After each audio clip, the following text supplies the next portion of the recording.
back to my channel. I'm Huck. Today we are doing my quarter 3 wrap up. So we're chatting through all the books that I read in July, August, and September. Really, it's just August and September because I didn't buy any books in July. So I feel pretty good about that. I have 12 books here and I also have already read half of them. So also feeling pretty good about that. So there aren't too many books going on my TBR, and I have plans to read most of these in the near future. So let's get started. We'll start with some books that are just new releases. First up, I have an arc of Daughter of the Other World by Shauna Lawless. The author very kindly sent me a copy of this for an honest review, and I read this last month, I think, so this should be in my August wrap up. There we go. I know what month is happening. So this should be my August wrap up. This is the first book in the second era of the Gale Song world. So I read the Gale Song series last year. One of my favorite things that I read last year, it is Celtic historical fantasy that is set in, I think, the 11th century in Ireland is when the first series starts. This takes place about like 150 years after the end of the last series, and it is following both some familiar faces and some new characters, because some of the characters in this are near immortal magical beings, so we do see some familiar characters in this one, but we also get some new ones to follow. I don't want to say too much about it because it might spoil things for the first series, but this is starting like a new arc in this world, which is very exciting. Some other recent releases I have are The Summer War by Naomi Novik. This is a little novella that is about a girl who accidentally curses her brother, and so then she must go on her own quest to try and right this wrong and save her brother from her own curse. I don't know too much else about it, but I am excited to see Naomi Novik releasing something that's kind of back in this vein of more like fantasy, kind of fairy tale-esque stories. I don't think that this is a retelling, but I think it will have kind of a similar feel, more similar to her fairy tale retellings than to like the Scholomance series. So I'm excited to see her kind of going back into this kind of fantasy style of writing. I also picked up The Fairy Morgana by Louisa Morgan. This is a standalone Arthurian retelling about Morgan Le Fay. I am always interested in Arthurian retellings. They can be very hit or miss, but when they're good, I love them. So I always am intrigued to give them a try. I have read a book from this author before, which was A Secret History of Witches, and that one I didn't love it, but I think that was more so just because of the type of story it was telling.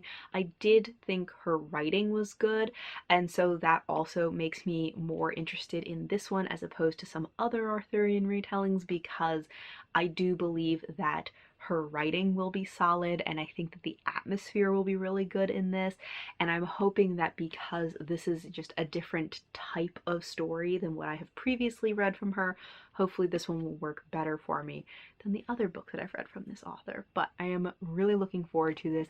I feel like the atmosphere for this is going to be perfect for the fall, so I really want to read this soon. Then I had some series that I picked up that did have a 2025 release as part of the series. So I picked up Reader and Raylinks and Fortune and Fate by Sharon Shin, and then the newest release, which is Shifter and Shadow. So this was released at the beginning of September. It is a novella that takes place between books 2 and 3 in this series. So this is book 4, this is book 5, this is like 2.5, and this one is following Donnell's POV. I have already read this and it will be in my September wrap up, but I really enjoyed this. I thought this one was a really great addition to the series. Book 4 I have also already read. This will also be in my September wrap up, and this one is following Kamen's POV. And then this final book is following a character named Wen, who we met briefly in a previous book. So this I am planning to be reading in October and then finishing out the series. The other series that I picked up was the Little Thieves trilogy by Margaret Owen. I have already read this whole series. I listened to it as audiobooks and I loved it so much that I wanted to have physical copies, especially because there are things in this series that I really want to revisit. I really want to underline some quotes from it. Like, I got very emotionally invested in this series, so I just really wanted to have physical copies. I'm sure I will reread it at some point, and even if I listen to the audiobooks again, I would love to reread it with the physical copies so that I can like annotate and write notes and underline and just like have the physical copy there too to like capture the experience, because this was a fantastic series, very emotional, and yeah, it was great. So this series, the first book is Little Thieves, the second book is Painted Devils, and the third one is Holy Terrors, and this one actually came out earlier this year, so this is also a 2025 release. But I guess I didn't talk about what this series is about. It is a YA fantasy set in a world inspired by Germanic folklore. Our main character is Vanya, who is the daughter of the gods of death and fortune, and she has received kind of an ultimatum from her godparents, but to avoid making the choice, she has turned to being a thief and a con artist. She is running a long con, taking over the identity of a princess, and in the process also stealing from the rich. And just as she is about to accumulate enough money to be able to start a new life and run away further from this like ultimatum, a prefect investigator shows up who may be the only person that can catch her out and see through her charade. But that is the story of the first book, but each book has its own kind of mystery that it's following and solving. This also has a romance in it that I absolutely love. The characters are so just intensely awkward in a way that makes them so endearing and lovable. But also, as much as it becomes about the romance, I think that the romance is really there to shine a light on the growth and development of these characters. I will not keep going into the review. I am going to be talking about this final book in my September wrap-up. I have already read this whole series, and also I think I'm going to be doing a series review, so you can look out for that to hear me just like ramble and gush more about this series that I am now like obsessed. And then just a few more books that I picked up. I have A Mask of Mirrors, or The Mask of Mirrors by M.A. Carrick. This is adult fantasy that I think is kind of in this like Venetian setting, and it's another one where it's following a character who's kind of a con artist.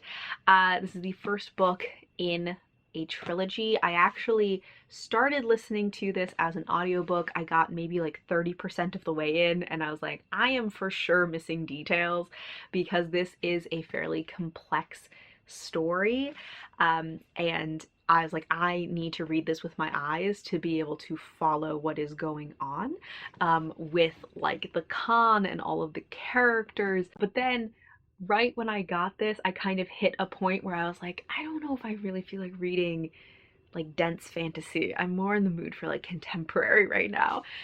So this is kind of put on pause at the moment, but I am hoping to finish at least this first book by the end of the year, and then I can decide from there if I'm continuing on with the series. I also picked up, speaking of contemporary, I picked up some contemporary fantasy. I got The Hollow and the Haunted by Camilla Rains.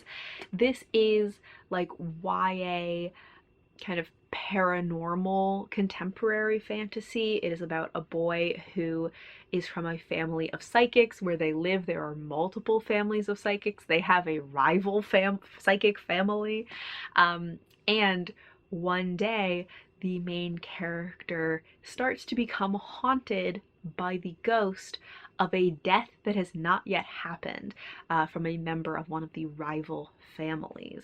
And so that kind of makes things complicated as he then has to try and prevent this death from happening and figure out like what is going on.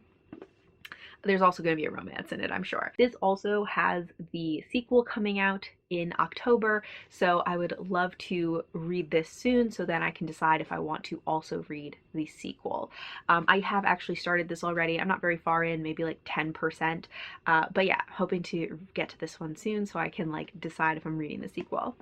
And then the last book that I picked up is A Dark and Secret Magic by Wallace Kinney. Although it is called A Dark and Secret Magic, I do not think it is particularly dark.